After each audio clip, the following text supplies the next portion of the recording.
it's not an accident that your name is Celeste.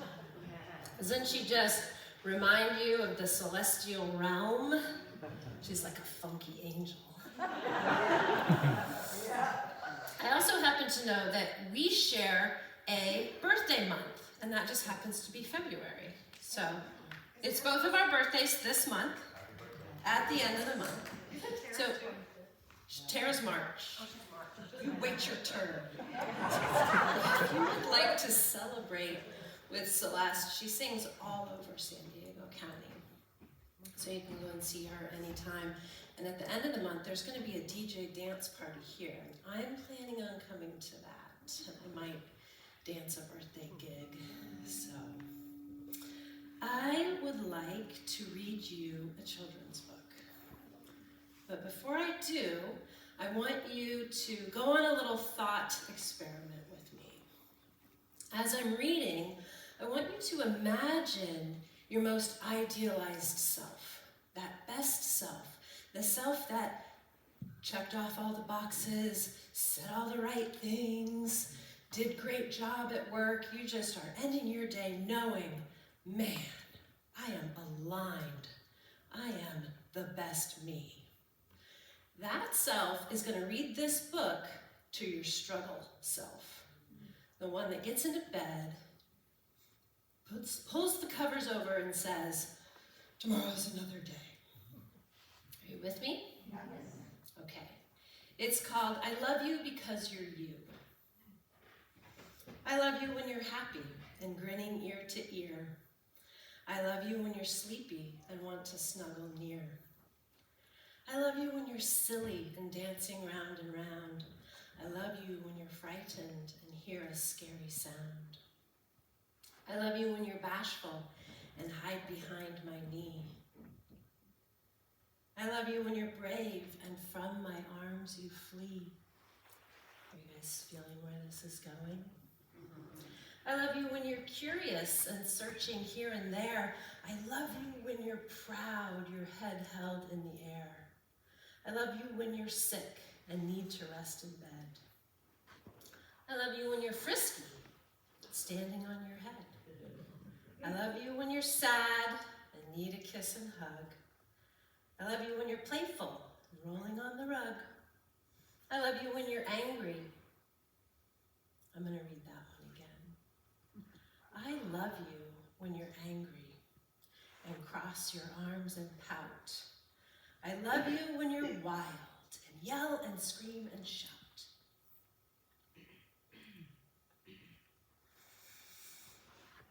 I used to read this book to my kids.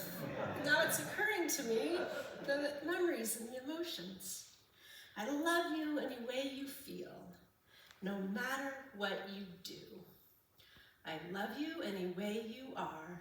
I love you because you're you. So that brings up emotions because I read that book to my children. I wanted them to know a love without conditions.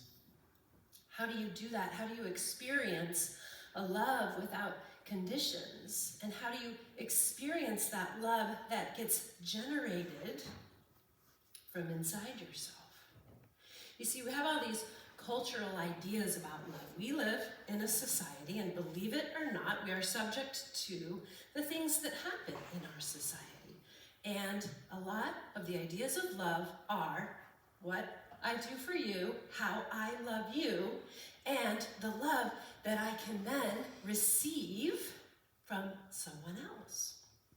But what we know, because we study the philosophy of science of mind, is that we know that there is a grand idea of love that is something bigger. And when we do all these other things and all these other ideas, it's kind of like putting lipstick on a pig. Have you guys ever heard of that saying? Something doesn't really go right, and you're like, well, we still got to get it out there, so let's put lipstick on it. No one will know. It's a pig. But here's the thing. Here's the science of mind idea about the pig. Love is a spiritual principle. The pig knows it doesn't need lipstick. The pig knows that it is perfect, exactly the way that it is. You putting lipstick on it to make it look better than it is because you didn't allow the pig to be a pig. Pigs are actually smarter than dogs. Don't tell my dog I said that. Pigs will never soil where they sleep. They're one of the cleanest animals in the animal kingdom. Pigs are compassionate companions. They literally sing to their piglets when they're nursing. They vocalize up to 50 different vocalizations. They have conversations with their mates. They're sad when their friends go away. So when a pig is allowed to express the fullness of who they are, they don't need lipstick. But what is love? Well, I happen to know of a guy named Ernest Holmes. I am studying him in ministerial school, so I should probably tell you some of his ideas as well. That's a joke. In his book, The Science of Mind, there's a glossary. And in the glossary, he explains some of these big ideas. And this is what is listed under the word love. Love is the givingness of the Spirit through the desire of life to express itself in terms of creation. That pig don't need no lipstick. You are perfect the way you are because you are an expression of creation. And then he goes on to talk about Emerson. See, in Science of Mind, we don't just have one way. We read and we study and we bring in truth because truth is what bubbles to the surface across all philosophy, across all religion. So this is what Emerson says. Emerson tells us love is a synonym for God. We know that. You said that when you were praying to us. We are also told in the New Testament that he that loveth not, he means we. Let's remember that. We that loveth not, knoweth that God, oh my goodness, let me start again. We that loveth not, knoweth not God, for God is love. That's from the Bible. God is love. And then he goes on to say, love is free from condemnation, even as it is free from fear. Love is a cosmic force whose sweep is irresistible. We cannot express this sweep only by giving and receiving. We have to learn to understand it intentionally, starting with our own self-love. One way we can understand this cosmic sweep is by bringing to fruition our big desires, our big dreams about life, about who we are. In ancient times, there was a woman named Thecla. And this is ancient, meaning pre-Christian. That's important. Pre-Christianity. Thecla's society, Thecla's culture, dictated that she would marry and have children. And in order to have a good marriage, she should marry someone who she could have children with, and she should marry someone who would raise the status of her family. You see, Thecla is like a pig, and they were putting this lipstick on her saying, here, take Thecla, she'll give you sons. Thecla's very young and fertile, and her family really liked this match of this man that they chose because he was older, he was wealthy, and his family had status. But at the same time that Thecla was off in this village with her culture's ideas of who she should be, there was another movement happening. See, there was this radical guy, and he had all of these ideas about each one of us being the idea of God. each one of us in our own center source could heal. We didn't need anybody else. He had this idea that you had worth simply because you existed. You were, in fact, God. What was this radical guy's name? Anyone know? Jesus. Jesus had these apostles who were learning from him, and they decided to be radical too. And they went out into the lands and proselytized. Paul, the apostle, came to Thecla's village. Thecla is about to be married to this older man and help him continue his name. But Paul was so passionate, and he spoke so awesomely for so long about these ideas that Jesus was proclaiming, that she was frozen in her window. She could hear him in this other house he was in, and she got really quiet and she got really still, and she started to think maybe the idea of her life was something bigger than what her society wanted for her. She began to believe it so much that she knew she couldn't marry him. Her mother became worried. Her betrothed became worried. The whole town was up in arms. Who is this Paul guy spreading these ideas about self-worth and love and beingness? But she believed so strongly that she went and she matched Paul's worth. And she also began to go around and speak ideas about what it meant to live from the deepest love that you are. She, in fact, felt the cosmic sweep of love as her life. We've all had these dreams. Some of them are big ideas. Some of them are what to have for dinner. But they are ideas and they are desires that well up within us when we are brave enough to become still long enough to listen. I had a big dream as a young girl. I read this book about John Muir.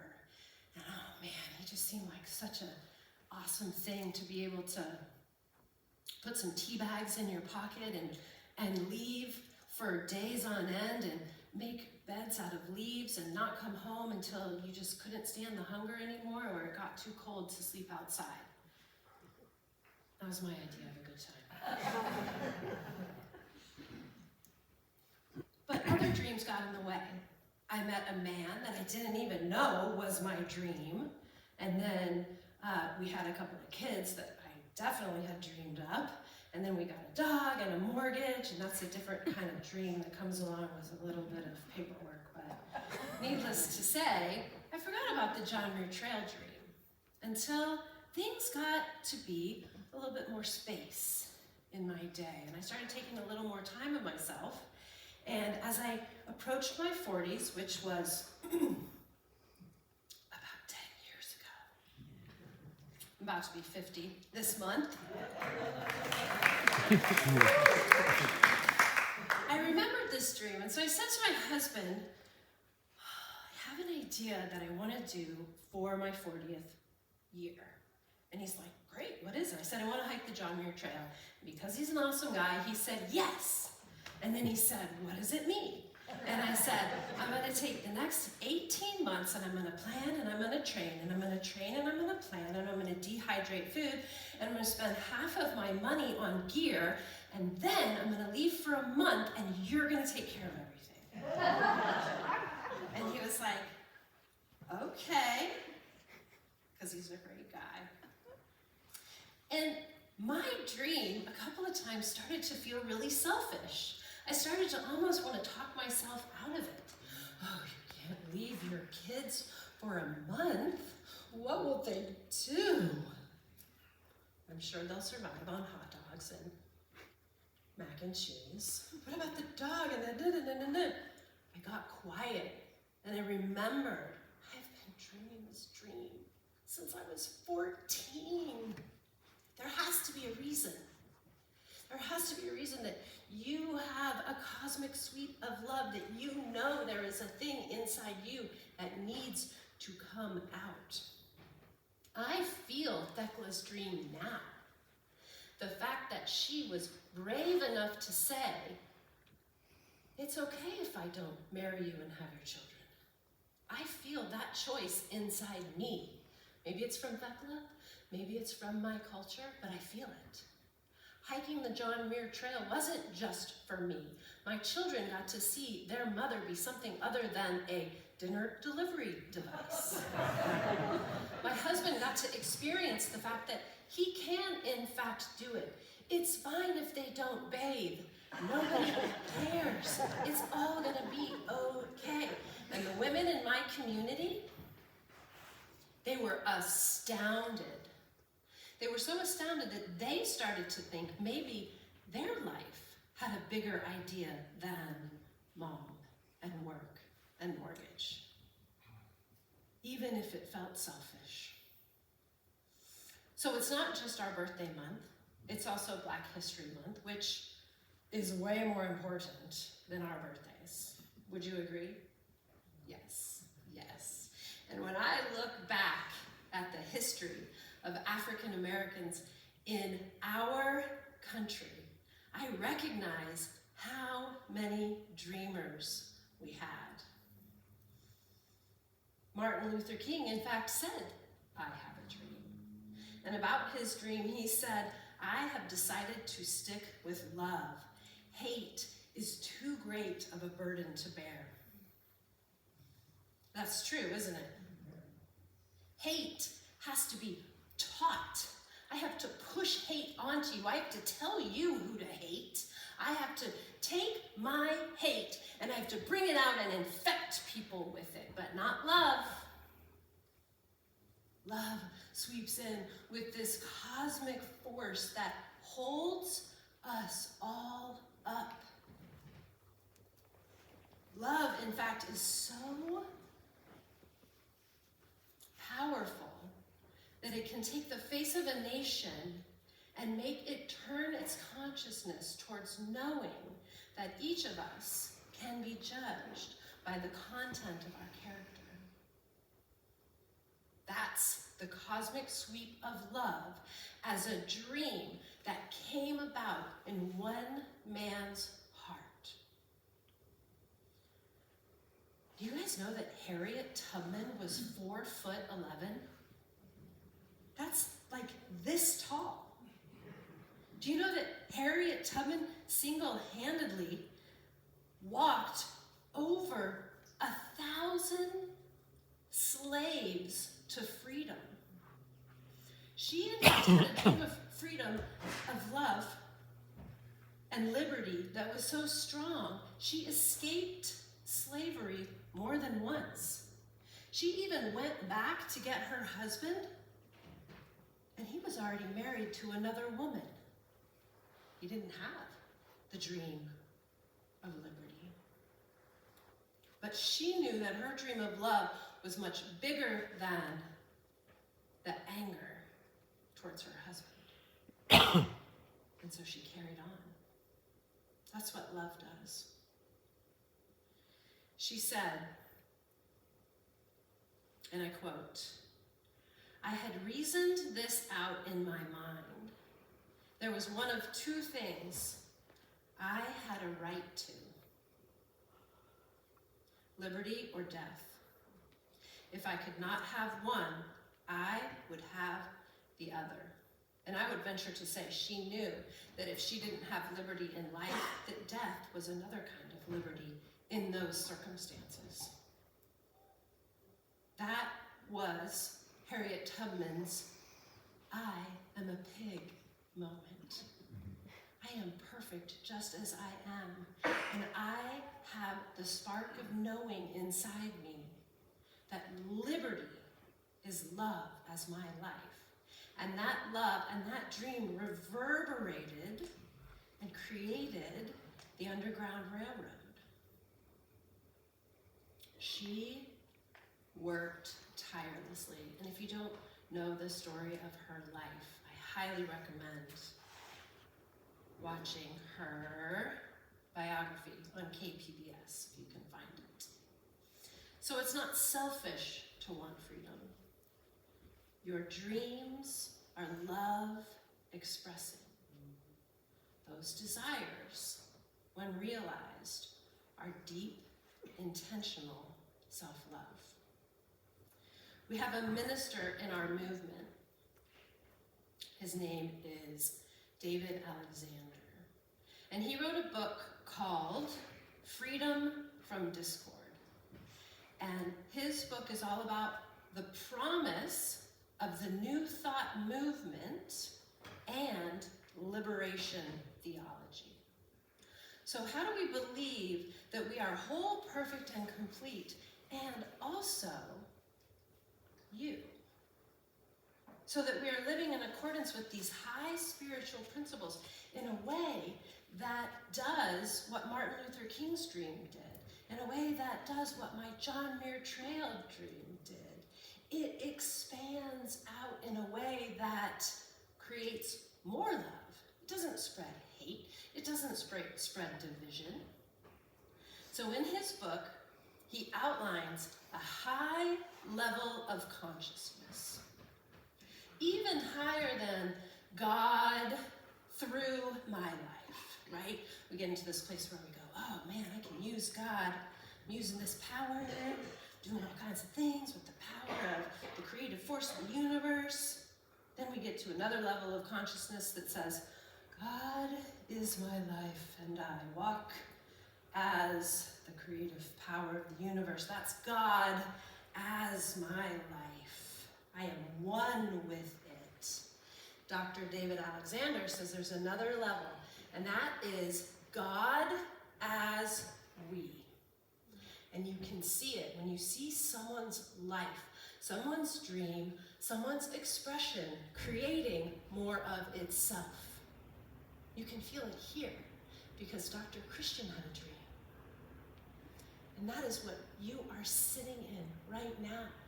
That dream was so big and so wonderful that everybody felt it and became a part of something bigger. That is intentional self-love in the quiet moment that was kayaking in New Zealand through to right here and right now. So thank you, Dr. C. There are so many ways that we, as the creative expression, can love each other. And there are two stories of villages in Africa that have wonderful rituals around communal love expression. And one of these tales is that when a woman is ready to have a child, she goes and she sits under a tree. And under the tree, she sits quietly and she listens for the song of the child that is coming. And she begins to sing the song and she sings her child into being. And then she teaches the song to everyone in the village. Everyone in the village sings the song to the child as they're feeding the child, as they're teaching the child, as they're consoling the child, so that the child begins to hear their life as a song, a melodic song sung to them from their community.